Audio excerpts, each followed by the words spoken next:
Now, once again, another high-profile international conference has been held in Nairobi. The 9th Summit of the African, Caribbean and Pacific ACP Group of States is winding down today with the adoption of the Nairobi Declaration.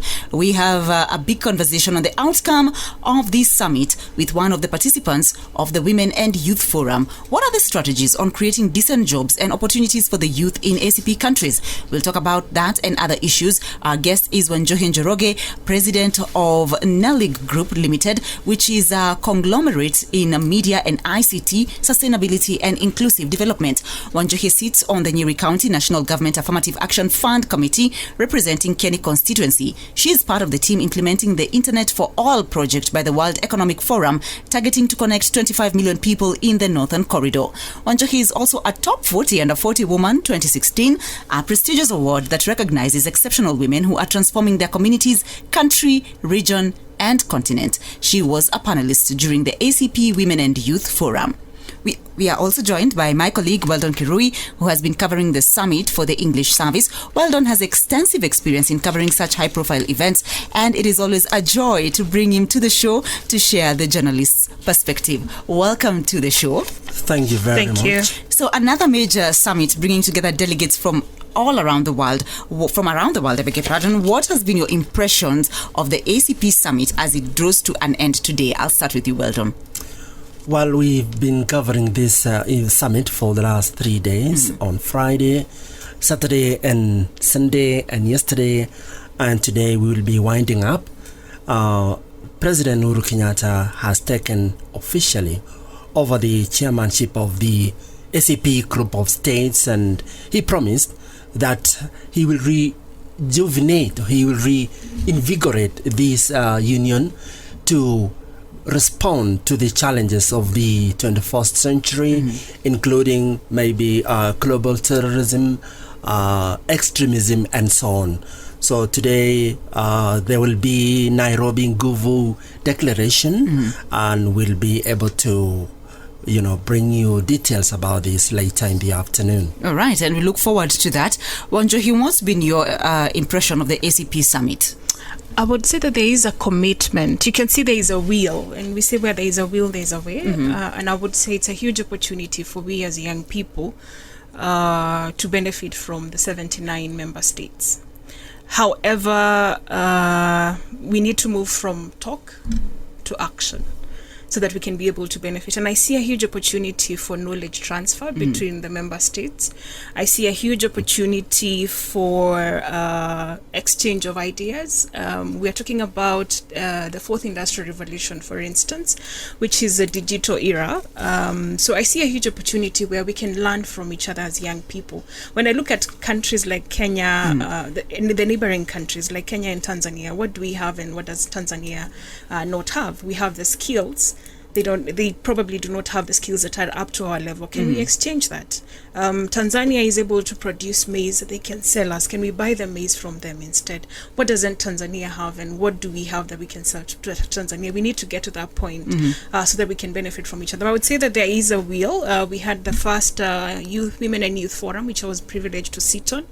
Again, the priority is given to women, and I would say that the youth are still being left behind. We were given the last chance to speak. Our session was really rushed, which was quite unfortunate, because when you think about youth unemployment, it is one of the biggest challenges, the development challenges that we are facing, not just as a country or a continent, but it's a global challenge. So I feel that youth issues, and we need to, but I'm also at a point where I'm realizing that youth will not be given these spaces. I think we'll have to demand them. And the few people who get into leadership and get into power then also have to prove that we can do it. Right. But there's still a lot of work that needs to be done after this. So the next 3 years, and I'm happy that Kenya has gotten the chairmanship through His Excellency the President, I hope that we can see more benefits trickling down to Kenya and the rest of the continent as well. Right. We'll get to the outcomes in a minute, but you just mentioned something that I must say, Kirui, I hadn't thought about, this lumping together of women and youth. Yes. And disabled people. Yes, and we group them all under the quote-unquote marginalized. And Wanjuhi here is saying that her session was really, really rushed. Did you attend that session, Kirui, by the way? I didn't attend the session because of other engagements at KBC, but she'll be able to tell us more about it. What did you think about the level of organization, security, and other logistics in and around the venue? Was accreditation issues this time round? It was very easy for us to get our badges and so on. So it was also very easy for us to access the venue, unlike in the other summits I've attended. Yes. And it was very smooth. People were willing to show you around, take you to, to show you where leaders are, the secretariat and so on. So the overall level of organization and security and other logistics was perfect. Yes. Wanjuhi, Wanjuhi, not Wanjuhi, I beg your pardon. You concur with Kirui? Yes. I agree. I've been to other events organized locally, and I would say that this one was really smooth. And the level of security was equally high because you needed to get login details for you to even be able to register. So it wasn't open to everybody. So that level of security was really good. Other events, the side events, you can attend without even registration. But for this one, you needed a badge to be able to even access it. When you went to Charterhouse, it was very, very easy. Yes. It was quite direct. I must commend them for the level of organization.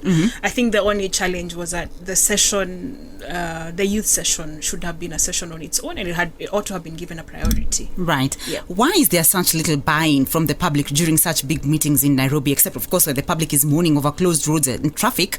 Is it just a lack of awareness, or do our priorities lie elsewhere? No, I would say this particular one, I didn't even know that it was happening. And I have to confess that ACP is not very well known in the country. It's true. And I also confess that I didn't know of its existence until I was called to speak. I didn't even know that that the event was happening. So even the marketing of the event, I would say, wasn't as good as these others. Like when you think about the Blue Economy Conference, we all knew that the Blue Economy Conference is coming to Kenya. But for the ACP Summit, it was not well marketed, or maybe it was intentional, but it wasn't committed multilateral. I'm sorry about that. Kirui. Yeah. Except when the traffic, the public is mourning over closed roads and traffic, there seems to be very little buy-in to such high-profile events.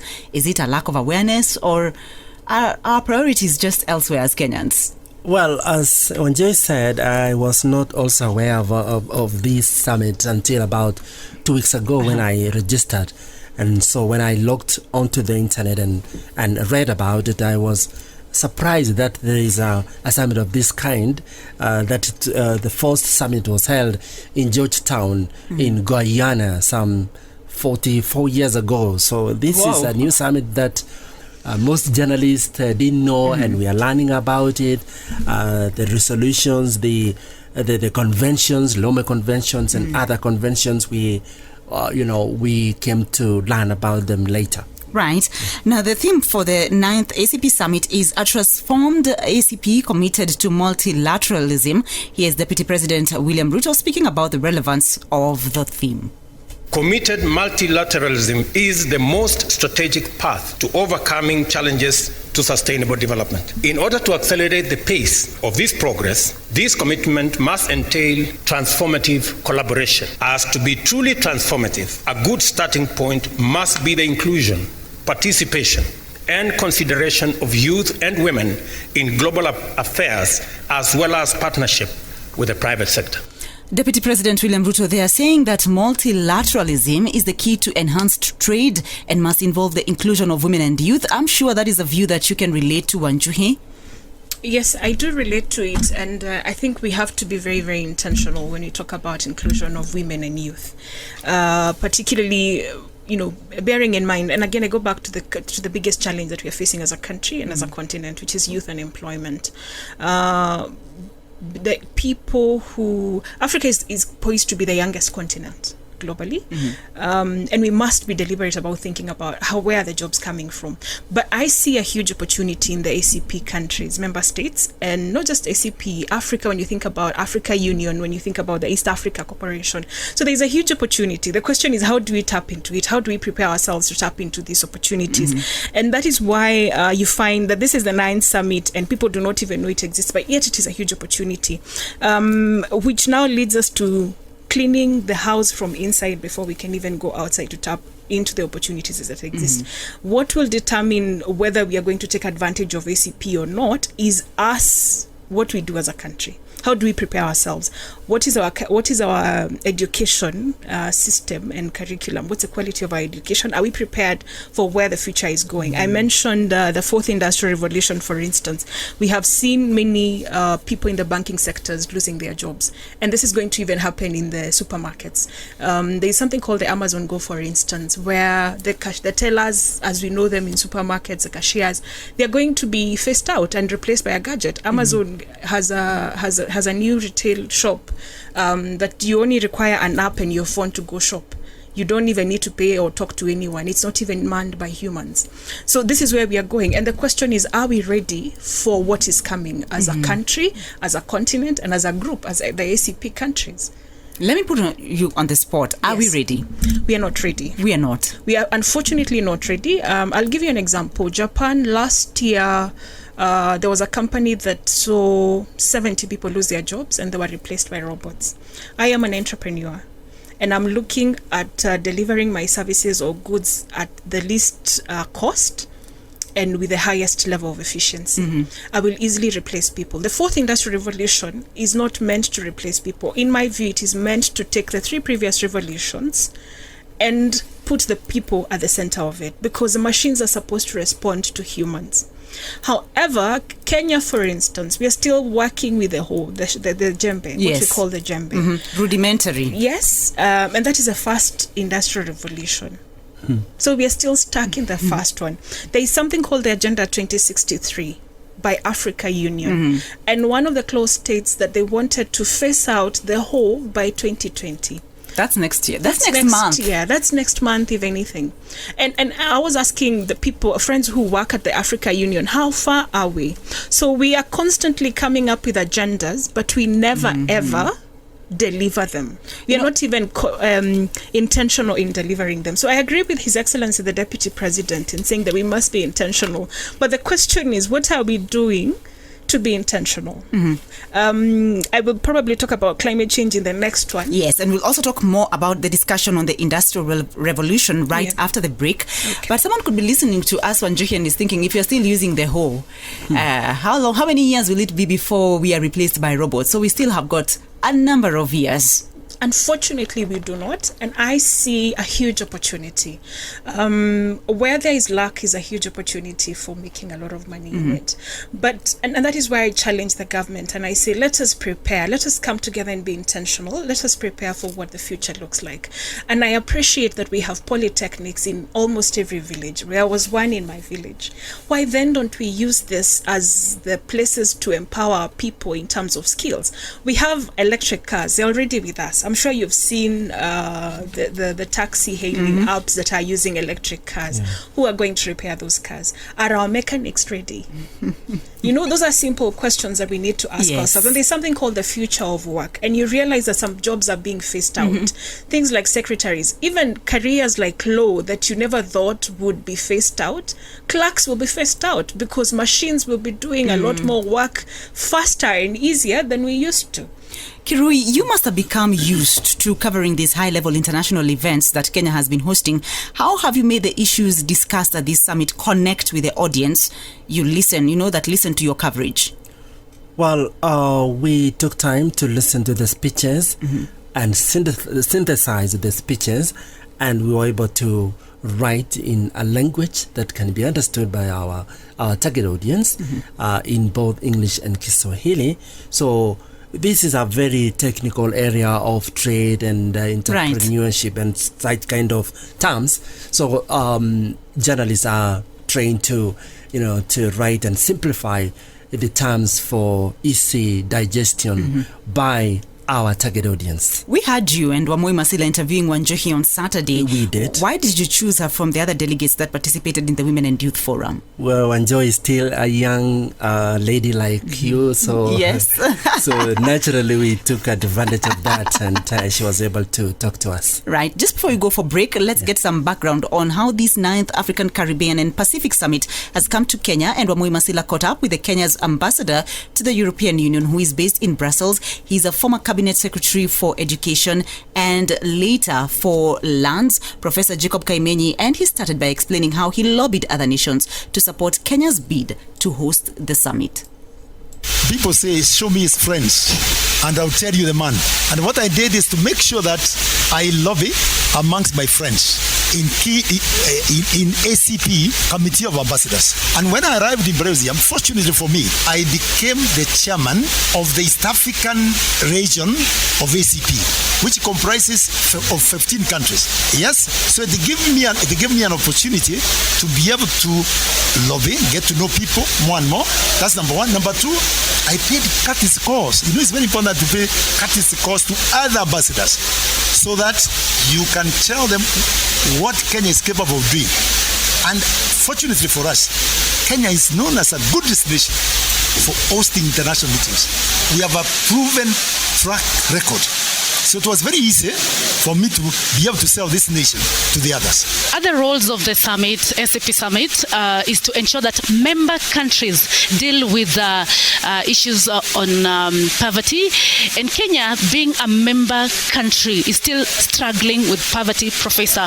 We can say this is a reality. Most of our young people are unemployed.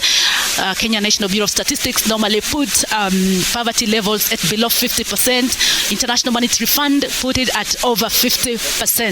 So what can Kenya learn from the summit in terms of dealing with the reduction of poverty? I want to emphasize that the summit, especially what we are calling post-Cotonou agreement, that is post-2020 agreement will take place from March next year, is geared to answer eradication of poverty. And not only poverty, but we shall address issues of peace and security in the region. The drivers of insecurity, all right? We'll be doing that. And not only that, we have looked at, for example, on value addition of our products. Remember, Africa is like the home of raw products. Many, be it cocoa, be it coffee, be it tea, be it kava, be it whatever. Cotton, for example. So what we are saying is that we will have initiatives as ACP to convert those products, raw products, into something that is of value, sellable elsewhere, which will bring in more money. We shall have employment of our people. Now, let me come down to our home. Because the relationship we are going to have for the next 20 years is between ACP and the European Union. Remember, I represent Kenya in the European Union. When it comes to funding by European Union, Kenya has benefited immensely. Recently, we got 4.5 billion euros from the European Union. And for the first time and in the entire Africa, the Office of European Union is in Kenya. It's in Nairobi. Now, this 4.5 billion euros, which is a lot of money, you can multiply that by 111 shillings. That's a lot of money. This money... Professor, that's very difficult mathematics for me now. No, don't worry. This money is going to be used for the forum, for the Agenda 4. This Agenda 4, remember, for example, we are talking about making healthcare universal and accessible. That will be fantastic. We will reduce the burden of cost of care. That is one of reducing cost of things. Number two, we want to make sure that there is affordable food and nutrition, so that Mama Wanjiro Atieno has something to put on the table in a manner which is not very expensive the way you're putting it. Then we want to focus on the industrialization, because industrialization is the bedrock of making sure that we are able to generate more income. We generate income. Number two, we are going to have as many people employed as possible. Finally, housing is an issue. So that 4.5 billion euros is going to assist in the construction of 500,000 houses. In fact, the intention of the government is to make them 1 million. And if that can be done, which will be very rare in the continent of Africa, that I can tell you, it will be wonderful. Well, that's Professor Jacob Kaimenyi, who is Kenya's ambassador to the European Union based in Brussels. Wanjuhi, you have heard Professor Kaimenyi speak about the opportunities that Kenya has to develop the sectors under the Big Four agenda through funding by the European Union. What's your reaction to the optimism of the ambassador? So I want to say two things. First and foremost, he talked about the raw products, that Africa is a source of raw products, and we continuously supply raw products, and we do not even process them. I think these are things that we need to address. And allow me to talk about climate change as we talk about agriculture. The world relies on... So there are 7,000 plant species of food across the globe. But you find that 60% of calories consumed by the 7 billion people are just three, which is wheat, rice, and maize. But because of climate change and temperature rise and carbon emissions, the yields are being affected, which also reduces the nutritional value. So this gives us an opportunity to redirect our consumption to the other neglected species. Which is a huge opportunity for Africa. When you think about the cassavas, when you think about all the other things, that the millets that are no longer consumed, the people do not focus on. But Africa needs to look at production as well as processing of our food products. Only then shall we move forward, because we can't continue to sell cocoa, coffee in its raw form, and then we import the refined products at very high prices, at very, very high prices, yet we are the producers. But I see a huge opportunity. Again, we must be one of the agendas was climate change, which the member states wanted to talk about and address. And the reality is that it is affecting the rainfall patterns in Kenya, for instance. The long rains which happened between March and May were delayed this year, and they were not as good.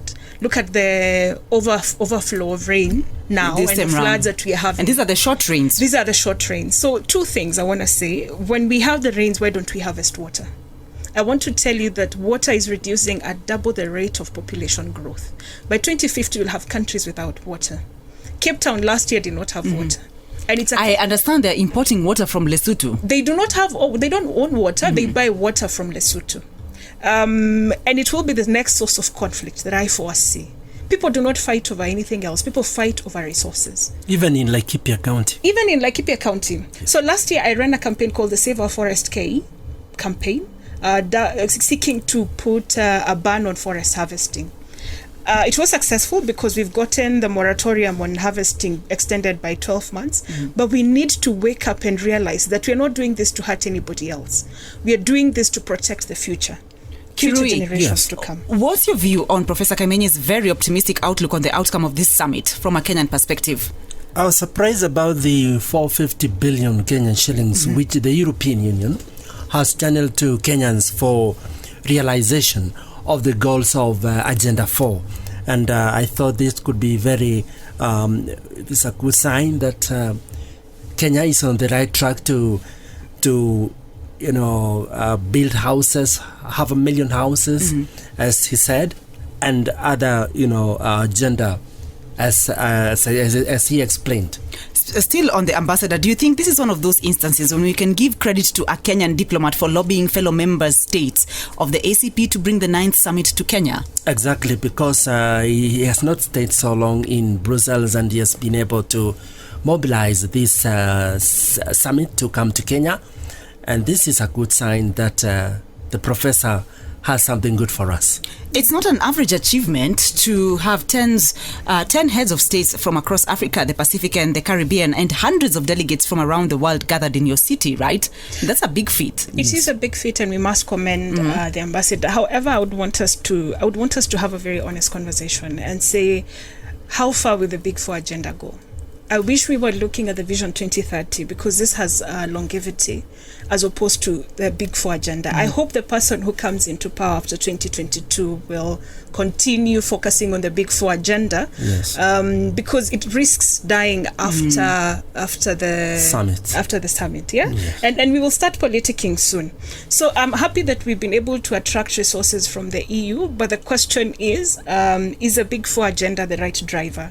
Do you think, Wanjuhi, that hosting these high-level conferences are part of Kenya's strategy on securing votes in the UN for a non-permanent Security Council seat. Yes, it is. And it's, of course, having that seat is important for Kenya. Why? Why is it important?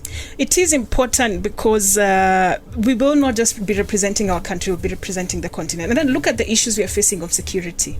We do not choose our neighbors, and we are constantly hit by attacks from Somalia. Mm-hmm. So we will be able to address the issues of international security at a level where we are able to influence the decisions that are made on Kenya and Africa, especially. So it's very, very important for Kenya to lobby for this seat, and I hope we get it for sure. This is the big conversation on KBC English service. We're taking a very short break, but when we come back, we hear more from Wanjuhi as she speaks about her participation as a panelist at the Women and Youth Forum at the ACP Summit and her views on the fourth industrial revolution.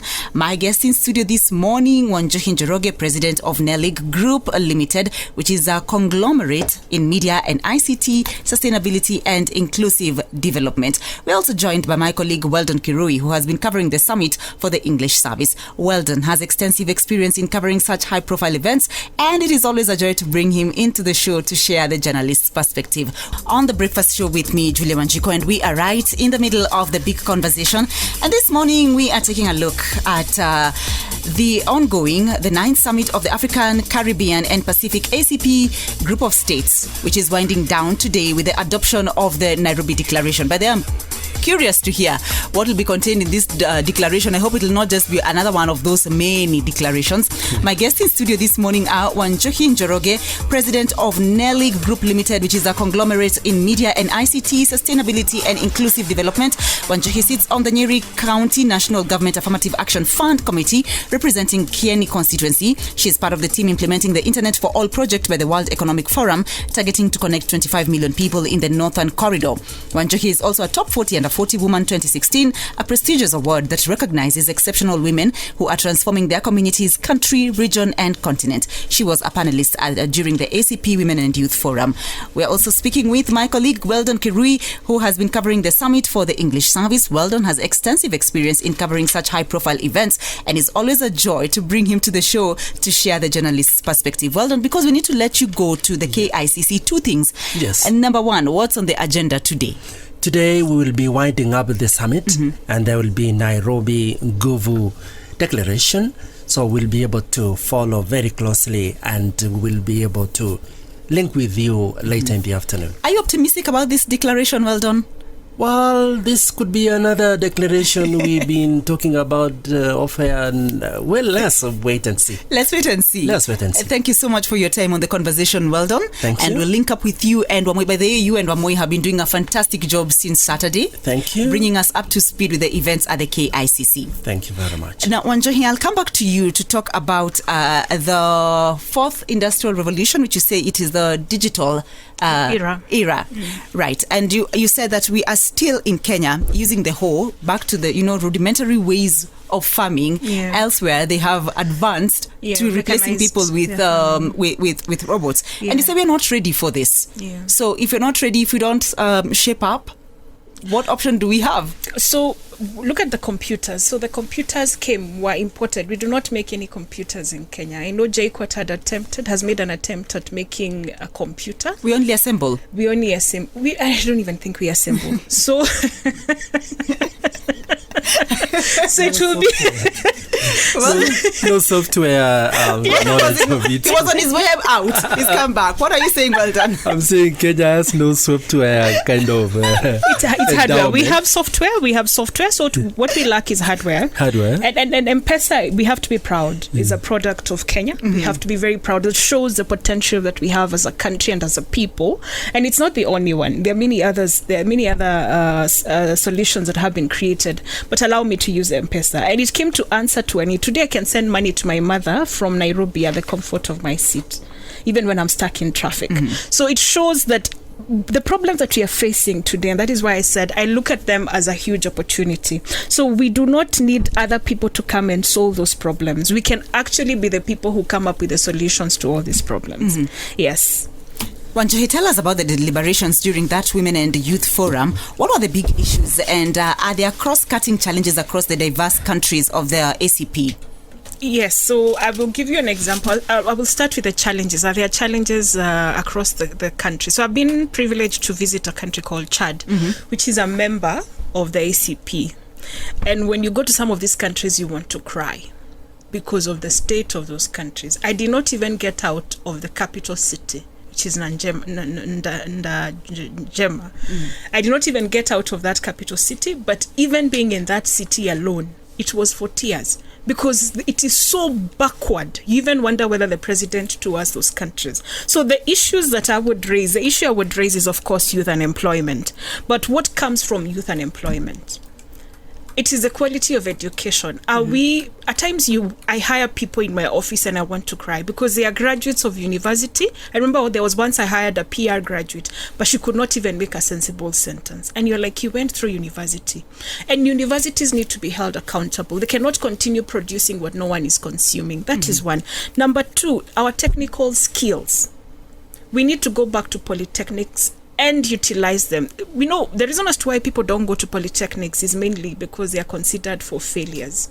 But what if we transformed our polytechnics and made them the places people go to learn on the fourth industrial revolution, for instance? Because there are many things under the fourth industrial revolution. We have AI, artificial intelligence. You know, the way you're typing on Google and Google is suggesting on Gmail, and Gmail is suggesting what you want to say. Like if I want to say how are you, you will see it suggesting for you. There is blockchain. These are traceable. Every activity transacted in blockchain is traceable. For instance, we want to fight corruption. You know, why don't we embrace technology? Why don't government embrace technology? We embrace technology, NEMIS, and IFMIS. Yes, IFMIS, not NEMIS. Yes. IFMIS, which is being said to have compounded the problem. It is because the people, at the end of the day, our moral fabric, is tainted, and unless we go back to the foundation and make sure that we correct it, I don't think anything was coming to solve the problems. Because what you find is that IFMIS is a perfect system, but somebody compromised it. You pointed out earlier, Wanjuhi, that many people are losing their jobs and being replaced by robots and machines. Africa hasn't felt the full impact of the technological disruption. Is this just a matter of time? And how do you really counter the impact of technology, which improves efficiency and is cost effective? So let me tell you, I wouldn't say that Africa has not felt the full impact. How many people have lost jobs in banks recently?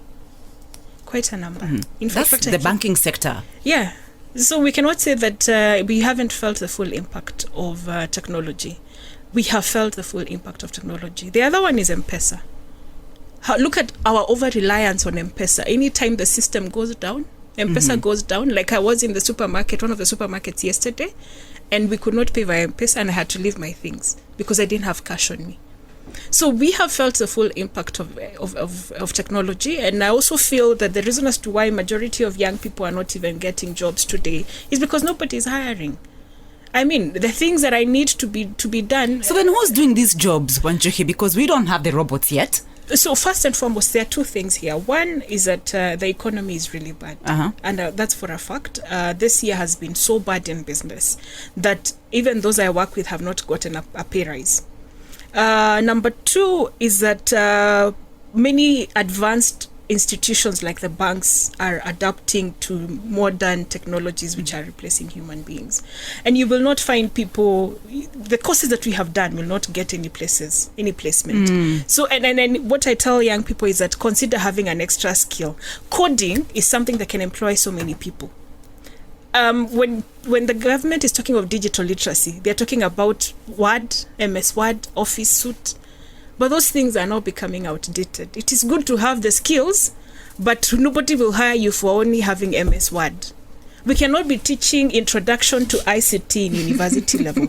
These are things that need to be taught at primary level. Yeah, and it's very easy to do this. So we have set up ICT centers. I'm a member of the Global Shapers community, and we have set up ICT centers. And all government needs to do is convert a class or a container into an ICT center, open it up even to the public for people to come and learn these skills. So let people learn how to code. Let them learn. Let it be mandatory for people to have a coding language. All right. Now, yesterday, I attended the launch of the Africa Governance Report, a very lengthy report that had issues like, the African Governance Policy Framework, transformative leadership, constitutionalism, and the law. And student said that we're talking so badly about Africa and we're Africans, and he introduced me to a word I've not heard before: Afro-pessimist. Are you an Afro-pessimist yourself, Wanjuhi? No, I'm an Afro-optimist. I believe that Africa is a place to be. But when things are wrong, we must say that things are wrong. When things are not working, we must say that things are not working. And let's not be pretentious. And it's only by speaking truth to power and calling out these things, as well as giving solutions, that shall Africa move forward. Yes. You also challenged ACP member states to become producers and not just consumers. That is a historical problem when Africa was plundered for raw materials, which were then used by the industries in Europe. So is history repeating itself, and what are the ways that ACP countries can change this narrative? So I will start by saying that there has to be intention. People have to be deliberate about it. Look at our sugar industry. In the 1970s, Kenya had enough sugar for local consumption and export. But what did we do? We brought our sugar industry to its knees so that we can start importing sugar, so that a few people can start benefiting from it. So we need to go back to, and like I said, who are our leaders and what are their intentions? We all are driven by selfish interests, but the question is, are our selfish interests for the majority or just a few people? Let's talk about other issues that you raised with regard to the skills of the future. How are ACP countries preparing for the skills of the future? For instance, who will service electric cars? You talked about earlier whether our mechanics are ready. So who do you think will service these electric cars? And how are ACP countries preparing for the skills of the future? So I smile every time I see Kenyans attacking the Chinese for having Chinese doing casual work that would have been done by Kenyans. But are our people ready for these things? So people, because we do not even have the skills, so we'll still continue getting Americans, Chinese, Indians to come and do the work and start complaining. Well, like I said during my presentation at the summit, I said we need to think as a people, where are we going? Where are we? And we need to have an honest conversation, because we thrive in PR, which I think is unnecessary. We need to have an honest conversation of where are we as a country and where are we going? Then where is the globe going? And when we understand that, and there was an audit of the skill set, because I feel we are overproducing the teachers, and we have more teachers than we even need. We are You think? Yes. We have, and look at how teachers are paid. The best teacher is the one who is employed by TSC. If a teacher is not employed by TSC, they earn peanuts from private schools. Yes. So I think we need to go back to, and this had been introduced, I don't know how far it has gone, the skill set mapping. And we need to do the skill set mapping as a country to see what are we overproducing and what are people consuming. And that is why I said the universities continue to produce what no one is consuming. I'd like to hold you to that, because earlier you talked about universities cannot continue to produce what they do not consume. And I'd like you to explain a little further what that means. So when you go to universities in the US, for instance, they say if they produced 1,000 graduates, this is where they are. So can the University of Nairobi account for all the people who've graduated in 2019? Where did they go? No, in this country, there's no law that requires them to account for where their graduates are going. And that is why, for them, it's a business. It's something that they do for the sake of doing it. But people need to start being held accountable. That's the only time they will start listening to the consumers, who are the market, who are the employers, and who are saying, whatever you're producing, we cannot consume. Because people are continuing, employers are spending a lot of money investing in the people who graduated from university. In refresher courses. Yes. And ensuring that these people are up to standard. So until universities are held accountable for what they produce, trust me, we are not going to move forward. The Deputy President raised the threat of climate change and noted that ACP countries produce a small amount of carbon gases but are the victims of the impact of climate change, as we are currently witnessing with the extreme weather patterns. How will the ACP countries counter the effects of climate change given the powers wielded by the big industrial nations? So this is SDG 13. Yes. And I look at it as it's climate change. So the solution to climate change is climate action. And I look at it as a business, as a huge business opportunity. And I will break it down for you. I am opposed to harvesting of forests. I refuse it completely, especially the public forests. However, the timber millers can contract farmers to grow trees. We need to start growing trees, and that becomes a business. Number 2, there's a huge demand for honey. People can coexist. Communities living around forests can start putting up beehives inside the forest under the guidance of Kenya Forest Service. So I don't believe in the plantation harvesting. Secondly, I talked about over-reliance on 3 plant species. We need to move to the other 6,997 species, which is a huge opportunity, because when you think about Kenya, about quite a number of counties are arid and semi-arid. Number 3, when you think about alternative sources of energy, we are talking about people rely on timber, charcoal for cooking, but imagine briquettes, imagine gas. The LPD gas. These are huge opportunities, but African countries and other ACP countries need to be very, very intentional in saying that we acknowledge that we suffer the most in as much as we produce the least carbon, but we suffer the most and we cannot continue to suffer. And look at policies, and I will tell you that we have policies in this country that continue to harm us. I'll give you an example of the Forest Act of 2016. It has loopholes that continue to allow for the mutilation of our natural resources. There is a program called the PELIS program, which is a shamba system. So every time there is forest harvesting in forests, the Kenya Forest Service allows the communities living around forests to go in and cultivate. They grow trees as well as cultivate. But that has allowed for great mutilation of forests. It also leads to an outbreak of typhoid because there are no toilets in the forest. So when it rains, the waste, the human waste, is eroded into the river, and those of us who are downstream drink the water. Now, just before we close the conversation, once the delegates have left town today and we have all gone back to our cocoons, then how are the conversations turned into concrete steps? It will take individual member countries. These documents will always exist. But it is a relationship, it is the work that we do as Kenya inside to prepare us to take advantage of Jamaica, to take advantage of Chad, to take advantage of Angola, that will get us there. The declaration will always be there, and it is, for me, it paves a path for what is ahead. But unless Kenya is ready to take advantage of that, unless we start processing our potatoes to export crisps in Jamaica, there is nothing we are doing. So it is what we do as individual countries to prepare ourselves. A good example is China in avocado. So China asked us to export avocados to their country, but then only 1 out of 100 companies was ready for export. So what is Kenya doing? What is the government of Kenya doing to support the farmers who are growing avocados to ready themselves to export? Because in that case, there was market. But there was no supply. There was no supply, which is a dangerous thing. Yeah? So there's a lot of opportunity, even without just looking at ACP, even within East African community. There's a huge opportunity, but we are not prepared to take advantage of them. So as you said, it'll take individual member state responsibility. Yes. Thank you so much, Wanjuhi, for your time on the big conversation. Thank you. That's Wanjuhi Njoroge, president of Nelig Group Limited, which is a conglomerate in media and ICT, sustainability and inclusive development. Wanjuhi sits on the Nyeri County National Government Affirmative Action Fund Committee, representing Kenny constituency. She's part of the team that is implementing the Internet for All project by the World Economic Forum, targeting to connect 25 million people in the Northern Corridor. She was a panelist during the ACP Women and Youth Forum. Earlier, we were also joined by my colleague who's gone back to the KICC to bring us more updates throughout the day.